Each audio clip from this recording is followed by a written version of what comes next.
शिंदे साहेबांनी असे कोणते निर्णय घेतले की संप मागे घेतला? जाणून घेण्यासाठी हा व्हिडिओ नक्की बघा। गेले 2 ते 3 दिवस मुंबईकरांची दुसरी लाईफलाईन असलेली बेस्ट बस आणि तिचे कर्मचारी आपल्या हक्काच्या मागण्यांसाठी संपावर गेले होते। पण एकनाथ शिंदे साहेबांनी कर्मचाऱ्यांना मोठा दिलासा देणारे बेस्ट निर्णय घेतले।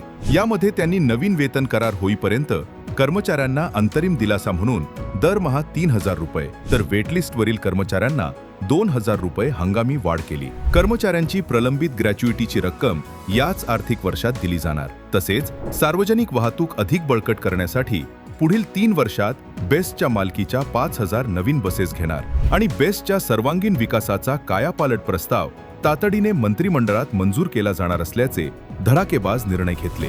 या आश्वासक निर्णयानंतर बेस्ट कर्मचारी कृती समितीने आपला संप तात्काळ मागे घेतला आणि मुंबईची चाकं पुन्हा धावू लागली। सर्वसामान्य आणि कष्टकऱ्यांचे सरकार काय असतं हे शिवसेना महायुती सरकारने आज पुन्हा एकदा सिद्ध करून दाखवलं। एकनाथ शिंदे साहेबांनी घेतलेले हे बेस्ट निर्णय तुम्हाला कसे वाटले?